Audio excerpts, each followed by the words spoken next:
क्या वहाँ के आवाम सेफ्टी प्रिकॉशंस को बाय सेल्फ आइसोलेशन में या कुछ इस तरह से फॉलो कर रही है, या वो भी अपनी हुकूमत को ब्लैकमेल या वहाँ की बादशाह को ब्लैकमेल करने की पे तुली हुई है जैसे पाकिस्तान में? नहीं नहीं, ऐसी कोई सूरत हाल ऐसी नहीं है। ये यहाँ के जो मकामी लोग हैं और जो एक्सपेट्रिएट्स हैं वो सख्ती से इस चीज़ पर अमल कर रहे हैं और हुकूमत का साथ दे रहे हैं, सेफ्टी मेजर ले रहे हैं, मास्क और सैनिटाइजर और ये सारी चीज़ें जो है वो इस्तेमाल कर रहे हैं और बिल्कुल इस चीज़ का ख्याल कर रहे हैं। आप अगर देख लें जो मार्केट है पाकिस्तान की, अब मैं डीएचसी सिटी की मिसाल दूं, वहाँ पे एक प्लॉट जो है 500 गज का वो 1 करोड़ से ऊपर बिक रहा था डीएचसी सिटी में, वो सुपर हाईवे पे। आज वो 50 लाख रुपए 60 लाख रुपए में कोई खरीदने वाला नहीं है। तो अब बहुत सारे फैक्टर्स है ना। आप लोगों से ये दरखास्त है कि इस कोरोना को सच लें, उन यूट्यूबर्स के पीछे ना जाएं जो ये कहते हैं कि जना कुछ नहीं है, कोरोना नहीं है। डॉक्टर हजरात से जना आप डायरेक्ट रब्ता करें।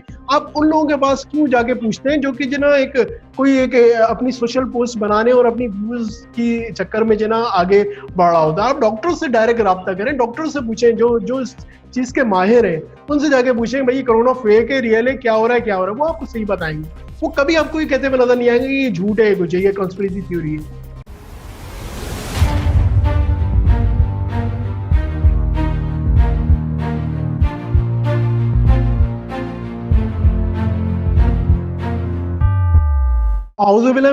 बिस्मिल्लाहिर्रहमानिर्रहीम। Live with doctor Talal Khan के साथ एक और प्रोग्राम में आपकी खिदमत में हाजिर हूँ। नाजरीन, कोरोना की सिचुएशन जो है पाकिस्तान में बहुत ज़्यादा वर्स हो गई है। हमारा जो लास्ट प्रोग्राम था जो हमने 10 दिन पहले किया था, उस वक्त तक 15,000 थे। अब जो हमारे पास जो है जो रिजल्ट्स आए हैं कोरोना के, वो बहुत ज़्यादा बढ़ गए हैं, जो कि 30,000 को भी क्रॉस कर गए।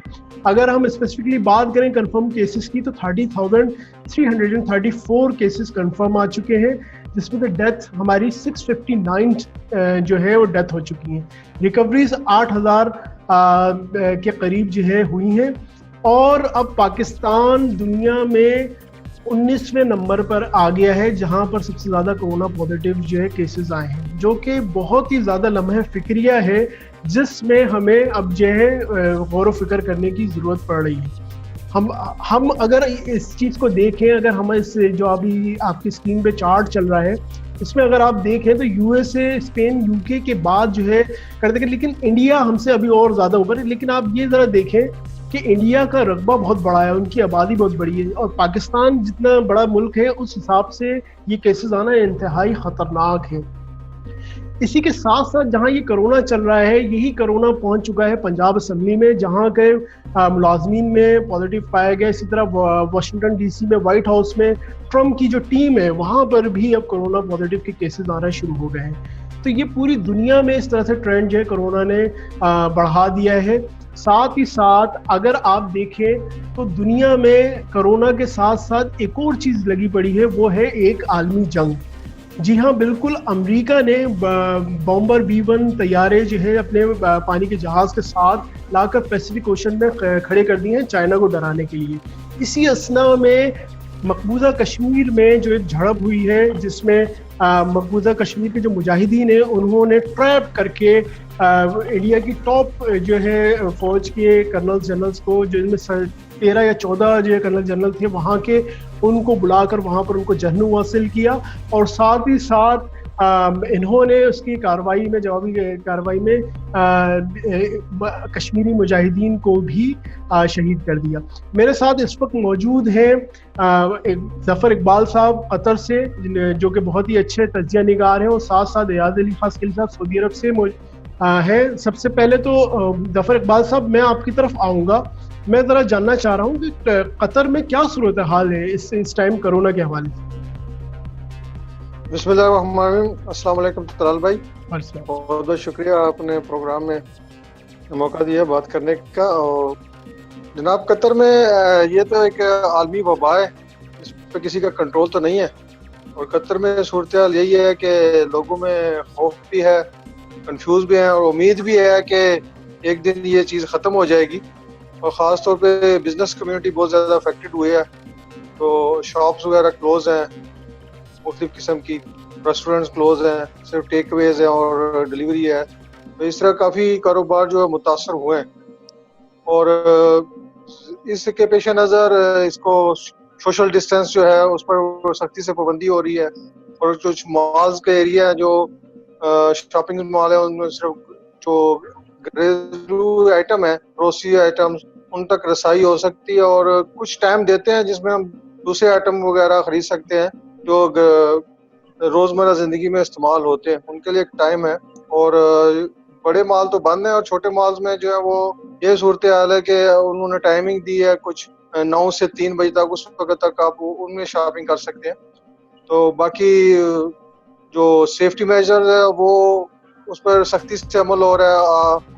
हम लोग कहीं भी मास्क और हैंड ग्लव्स के बगैर किसी भी शॉप्स में दाखिल नहीं हो सकते अपने घरेलू ज़रूरत की चीज़ों को लेने के लिए, और हैंड सैनिटाइजर वगैरह इस तरह ये सूरत हाल है। जी, इस वक्त हमारी स्क्रीन पर ये तीनों कंट्रीज के, क्योंकि हमने सऊदी अरब से अयाज अली खस्करी साहब को भी दावत दी है, साथ ही जफर इकबाल साहब को हमने कतर से जो ना दावत दी है। ये आप कर्व देख सकते हैं तीनों मुल्कों का। इसमें नंबर 1 पर सऊदी अरब जा रहा है, नंबर 2 पे पाकिस्तान जा रहा है और नंबर 3 पे कतर है, जो कि इन तीनों का अगर मुवाजना करें, लेकिन कतर थोड़ा लेट है, लेकिन तीनों राइज की तरफ जा रहे हैं। कहीं पर भी ऐसा नहीं लग रहा कि आप अगर देखें तो क्या फ्लैट हो गया हो कर्व या जो है अब नॉर्मलिटी की तरफ जा रहा हूँ। जफर साहब, मैं आपसे एक और बात पूछूंगा, क्या वहाँ के आवाम सेफ्टी प्रिकॉशंस को बाय सेल्फ आइसोलेशन में या कुछ इस तरह से फॉलो कर रही है, या वो भी अपनी हुकूमत को ब्लैकमेल या वहाँ की बादशाह को ब्लैकमेल करने की पे तुली हुई है जैसे पाकिस्तान में?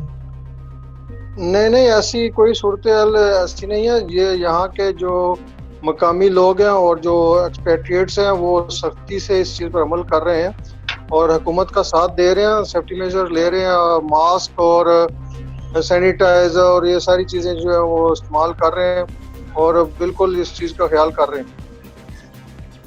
अच्छा, ये ज़रा मुझे बताइए कि कोरोना के अगर ये पेश नज़र क्या यहाँ पर एम्प्लॉयमेंट की, यानी अगर आप देखें कि जिस तरह से जनाब लोगों को निकाला जा रहा है सऊदी अरब वगैरह में, क्या कतर में भी ऐसी चीज़ हो रही है या ऐसा कोई इम्कान नहीं है? जी, ये तो इस पे कोई दो राय नहीं है। अफेक्टेड हुआ है एम्प्लॉयमेंट सेक्टर और मेजर एरियाज में से मोस्टली कंपनियों ने ले ऑफ किए हैं एम्प्लॉयज को, लेकिन वो भी अभी यही है कि वो अपने मुल्कों में नहीं जा सकते, तो वो इंतज़ार कर रहे हैं। जो टर्मिनेशन हुई है, जो ले ऑफ हुई हैं, तो वो इंतज़ार कर रहे हैं जब नॉर्मल एयरलाइंस चलेंगी तो वो भी अपने घरों में जाएंगे। अच्छा, एक और चीज़ मुझे बताइएगा कि रमज़ान में कतर में क्या सूरत हाल है? आपने अगर पिछला रमज़ान वहाँ पे देखा हो और अब के रमज़ान में आपको ये कोरोना के हवाले से क्या डिफरेंस नज़र आ रहा है? जी, बहुत बड़ा डिफरेंस यही है कि सबसे पहले कि एज ए मुस्लिम तो मसाजिद वगैरह तो सब बंद हैं, तो सलात तरावीह का जो अहतमाम होता था, एक रूह परवर जो चीज़ थी उसको हम बहुत मिस कर रहे हैं। नमाजें घरों में पढ़ रहे हैं और कोई इज्मा वगैरह नहीं हो रहा इस तरह, और जो हमारे जो इफ्तार पार्टीज वगैरह थे उस पर पाबंदी है। तो बस इंडिविजुअली सारे चीज़ें हो रही हैं, तो जो पहले के रमज़ान थे वो सारी जो चीज़ें वो भी हम मिस कर रहे हैं। अच्छा, ये मुझे ज़रा बताइएगा, आप क्योंकि कतर में बैठे हैं, एक न्यूट्रल निगाह रखते हैं, जाहिर सी बात है एक्सपेट्रिएट्स जो है एक न्यूट्रल निगाह रखते हैं, क्या आपको ये लग रहा है कि पाकिस्तान में जो पॉलिसीज़ जो है हो रही है कोरोना के हवाले से और कतर में जिस तरह ली जा रही है, क्या उनमें डिफरेंस है या दोनों सेम है? कौन कितना हद तक कामयाब हुआ है, क्या कहेंगे? नहीं, एक तो जो मैं कतर के हिसाब से बात करूंगा कि यहाँ पे हुकूमत ने बहुत ज़्यादा जिम्मेदारी का मुजाहरा किया और बहुत ज़्यादा सेफ्टी मेजर लिए हैं और मिनिस्ट्री ऑफ हेल्थ ने बहुत ज़्यादा इनिशिएटिव लिए हैं, क्वारंटाइन सेंटर कायम किए हैं और लोग उस पर अमल भी कर रहे हैं सख्ती से। तो वाज़ेह फ़र्क नज़र आ रहा है जिम्मेदारी का, क्योंकि अवाम बहुत जिम्मेदार है और एक्सपेट्रिएट्स और बहुत ज़्यादा जिम्मेदारी का मुजाहरा कर रहे हैं, इसलिए ये थोड़ा इफेक्टिव नज़र आ रहा है कंपैरेटिवली पाकिस्तान। अच्छा नाज़रीन, जैसे कि आपको हम बताएं कि 1918 में जब ये स्पेनिश फ्लू आया था, जैसी वर्ल्ड वॉर 1 ख़त्म हुई थी, तो दुनिया के बड़े बड़े खत्ते जो है वो बिल्कुल जो है टूट गए थे, कुछ जो ना मिला के एक रियासत बन गई थी। यानी रियासतों का टूटना और जो ना बनना एक अलग जो प्रोसेस आ गया था। तो ये वबाई अमराज इतनी हद तक जो है अपना इम्पैक्ट छोड़ के जाते हैं। इसी तरह सिखम नाम की एक स्टेट है इंडिया की, जो कि आपको ईस्ट में इंडिया के मिलेगी, जहाँ पे असम वगैरह आती, वहाँ पर आज चाइना से इंडिया की झड़प हो गई है, जहाँ अगर वो हिस्सा जो है चाइना ले लेता है तो पूरा ताल्लुक जो है वहाँ से जो है मुनक़ता हो जाएगा इंडिया का, और वो एक अलग स्टेट जो ऑलरेडी वहाँ पर फ्रीडम फाइटर्स जो है ना वहाँ पर लड़ रहे हैं असम वगैरह में और चाहते हैं कि हमें अलग स्टेट मिले, तो वहाँ पर भी यही सारी चीज़ें हो रही हैं। तो ये जो फ्लू है और ये जो जिस तरह के वायरसेस हैं ये बहुत बड़ा इम्पैक्ट डालते हैं, ना तो सिर्फ जो है किसी भी मुल्क या किसी उसकी रियासत की लीडरशिप पे, बल्कि वहाँ की माशी तौर पे। मैं अब